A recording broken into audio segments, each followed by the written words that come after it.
based on all kinds of reasons. Most of them that just might be a little different from you or a little different from me.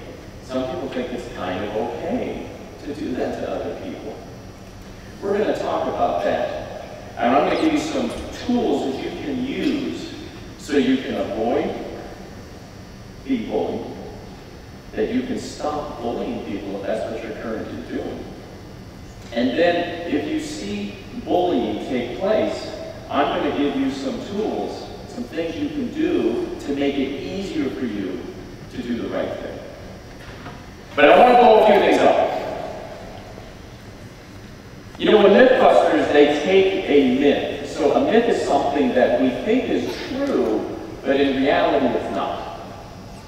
And they take it and they blow it up. We're going to do something similar when it comes to bullying. We're going to blow up a big, big myth about bullying. And that myth is this. We tend to think that bullying is about, anger management. People are just angry and so they just hurt other people, right? We tend to think that it's about miscommunication, where two people just aren't getting along and so they just have conflict. In reality, bullying is not about anger management, about people being angry. It's not about miscommunication or misunderstanding. That's really not what bullying is about. Bullying it's about what's called disdain and contempt, and I'll help you understand what those words mean. When we express disdain and contempt for another person, it actually means that we kind of think we're better than them. I think I'm more important than you. I think I'm more valuable than you. Therefore, it's okay if I treat you in a pretty bad way. Let me give you a real easy definition of bullying, because this is really important. Bullying is the use of greater power with the intent to harm another person of lesser power over a period of time. And I want to talk about another myth too. And this is the belief that when we see bullying take place, that we don't think there's anything we can do to really change it. We see it happening and we want to do something, but we just don't think we have the power or the ability to help that person. And that's not true. You actually have a lot of power. You have a lot of say into whether or not you can help someone who's being picked on. And there's four main characters in what we would call the theater of bullying. And of course, the one that gets the most attention is the bully. Everyone talks about the bully, right? Small percentage, of 100 people, you might get 2 or 3 who bully. Very small group, but boy, are they powerful when bystanders don't confront them, right? They're powerful. And then you have their target. And that's an accurate word because they are a target. Did you know that bullies go shopping at the beginning of every school year? They shop for their targets. They don't pick on just anyone. They pick on certain people, but not other people. So it's not anger management. They're highly selective of who they go after. They're kind of like, they're kind of like wolves that go after caribou, right? You've seen that on television? Which ones do the wolves go after? They go after the weak ones and the isolated ones. That's right. Bullies are highly selective of who they attack, when, and how. So they have certain people they target, but not others. And then you have bystanders. They're the third character in the theater of bullying. Bystanders is pretty much everyone. And you have a lot of power. And I'm going to help you get to that power. And then the fourth one is authority. Your teachers, parents, faculty.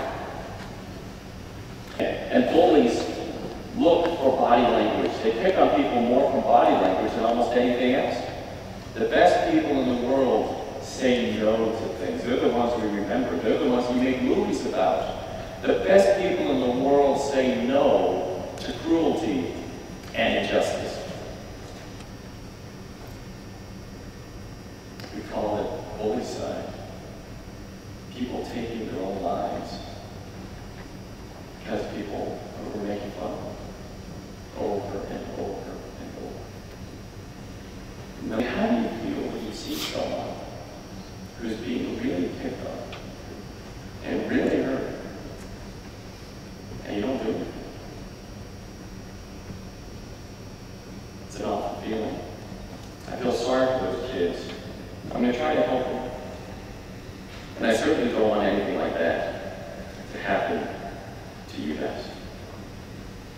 you need to tell someone. You need to tell someone that you trust. Here's a fact about bullying that a lot of people don't know. Most of it happens in front of classmates, right? But only a little bit of it is ever seen by authority. And that's because bullies are really selective as to who they attack, when they attack them, and how they attack them. So your teachers and your faculty, they need the facts. They need you to tell them what's happening.